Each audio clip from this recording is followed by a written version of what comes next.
Assalamualaikum warahmatullahi wabarakatuh. Sebelumnya saya akan memperkenalkan nama saya Fitriana dari kelompok 8. Tentunya saya di sini tidak sendirian karena saya dibantu teman saya yang bernama Miranda. Oke, lanjut ke materi. Pembahasan hari ini tentang maisir atau judi, berbicara tentang fikih muamalah. Yang namanya fikih akan menemui adanya perbedaan di antara para ulama. Ada yang memperbolehkan dan juga ada yang mengharamkan. Jangankan fikih muamalah, fikih ibadah yang sudah ada dalilnya, yang dalilnya itu jelas di dalam Al-Quran dan hadis, masih saja menimbulkan adanya perbedaan atau khilafiyah di antara para ulama. Apalagi fikih muamalah yang teks-teks syar'inya itu sangat terbatas.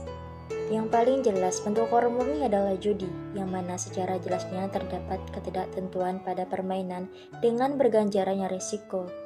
Kebiasaannya, perjudian atau maisir ini menerangkan permainan yang menunjukkan pada nasib dibandingkan dengan skill kemahiran.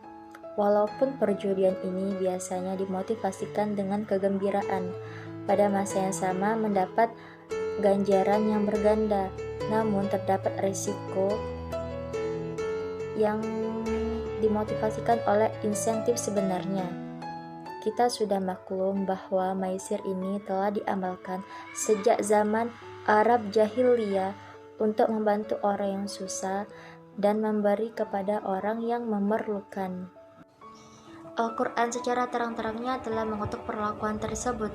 Oleh yang demikian, niat tidak menghalalkan. Cara yang mana berjudi untuk membantu kepada orang yang memerlukan adalah tidak membawa kepada alasan yang kukuh untuk menerima ganjaran daripada perjudian atau maisir. Perbedaan antara perjudian dan gharar di dalam transaksi ialah mengurangkan. Dan oleh itu, ahli ekonomi telah menyadari akan struktur pada kedua-duanya. Menurut pendapat ahli ekonomi Goodman 1995, peningkatan pertambahan bagi bisnis perjudian di dalam beberapa tahun telah melebarkan banyak masalah di dalam ekonomi Amerika terutamanya.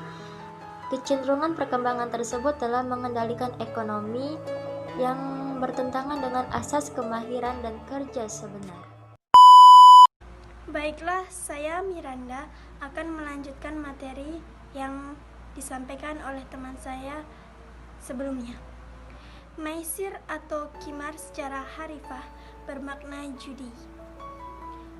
Secara tekniknya adalah setiap permainan yang di dalamnya disyaratkan adanya sesuatu berupa loteri yang diambil dari pihak yang kalah untuk pihak yang menang. Agar bisa dikategorikan judi, maka harus ada 3 unsur untuk dipenuhi. Yang pertama, adanya taruhan harta atau materi yang berasal dari kedua pihak yang berjudi. Yang kedua, adanya suatu permainan yang digunakan untuk menentukan pemenang dan yang kalah.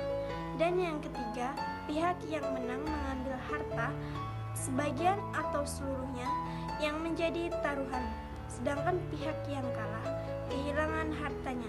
Jika 3 syarat di atas terpenuhi, maka termasuk di kategori judi dan Islam mengharamkannya. Lalu bagaimana hukum maisir? Penjelasannya akan ada di video berikut ini. A'udzu billahi minasy syaithanir rajim. Ya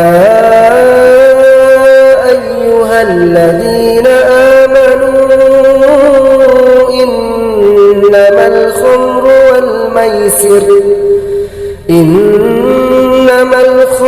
wal maisir wal ansab wal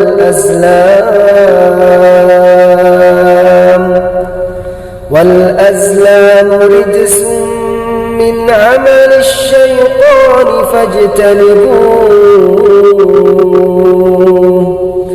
fajtanibuhu la'allakum tuflihun.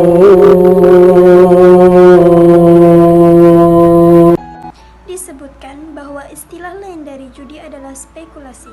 Hal ini biasa terjadi dalam bursa saham. Setiap menitnya selalu saja terjadi transaksi spekulasi yang sangat merugikan penerbit saham. Setiap perusahaan yang memiliki rek isu selalu saja didatangi para spekulasi. Ketika harga saham suatu badan usaha sedang jatuh, maka spekulan buru-buru membelinya. Sedangkan ketika harga naik, para spekulan menjualnya kembali atau melepas ke pasar saham. Hal ini sering membuat indeks harga saham gabungan menurun dan memperburukkan perekonomian bangsa. Baiklah, hanya itu yang bisa kami sampaikan. Saya akhiri, takwa intelektual dan profesional. Wallahul mu'afiq ila ahwal mithoriq. Wassalamualaikum warahmatullahi wabarakatuh.